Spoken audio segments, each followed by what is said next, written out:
my review of I Know What You Did Last Summer. This is the 1997 version. This video will include spoilers, okay? Yes, it's a review, but it will include spoilers because this film came off over 30 years ago, okay? So it's going to include some spoilers, just be prepared.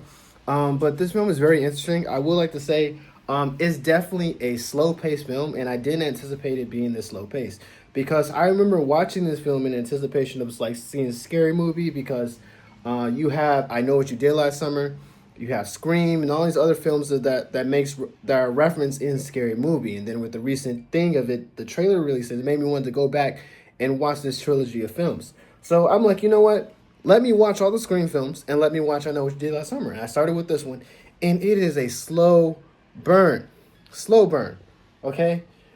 An hour and 10 minutes. I'm not even counting what happened in the beginning, but an hour and 10 minutes before Meat Hook guy starts clearing shit. And I'm like, are you fucking kidding me? Why? It's a slasher movie. But I get it. They're building tension.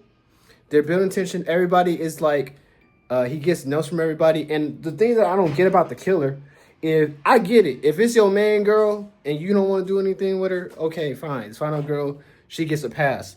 But everybody in this fucking film is getting a pass. I'm like, how's the killer catching people and not killing him? I'm trying to decide what makes it different from the moment that he catches somebody lacking, decide not to kill him, versus when he catches them lacking, right? Didn't make sense to me. And then also, this made these devices. I can't say the word, made these devices. But what I kind of agree with, I'll be careful with my wording. They hit him, and it was, first off, no one was drinking and driving. The person that did drove was sober, right? Let's get that straight. He shouldn't have been hanging out the car like that. I agree. Kind of scandalous. What are you doing? Don't do that, right?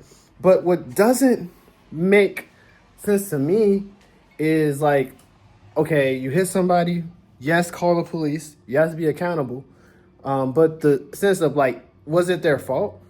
No, it was not their fault. I truly believe it's not your fault because, like, you're on the mountainside. Why the fuck are you on the highway?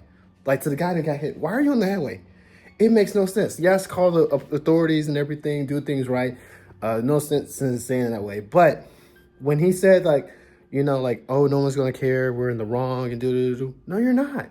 Because who the fuck's going to expect somebody out in the middle of the night? But I get it. They're drinking. They're underage. They weren't supposed to be drinking. They're 18 and whatnot. But I just wanted to say my truth on that is yo ass should not be on walking on the highway in the middle of the night. It makes no sense. It literally makes no sense. But that's neither here nor there. That's neither here or there. Because throughout the film, he just starts stalking them and leaving them little love letters. So it's like, if I want to get myself in the mindset of the killer, the psychosis of the film, I'm thinking he was sending these notes to kind of torment them, but also amp up himself to get enough courage to actually follow through with the kill. And so if that's the perspective, if that's the lens that we're going on, that makes sense. But it's like, why? And then when he finally does kill everybody, it goes in secret, it goes to discussion. It like one kill leads to another one. And then it's just like very awkward. And then there's no explanation. And I probably gotta do research on this. This is my immediate reaction. No explanation on the connection between the killer and the boat. Was like, that nigga your dad? Like, what's going on? It's not clearly explained. And maybe it's my comprehension skills. I don't know. But it's like Billy, the boat says Billy Blue, and then she looks at him, and then he gets knocked out by the killer. And I'm like, is this your man's your dad? But then who the fuck got ran over? So is it like, did he know?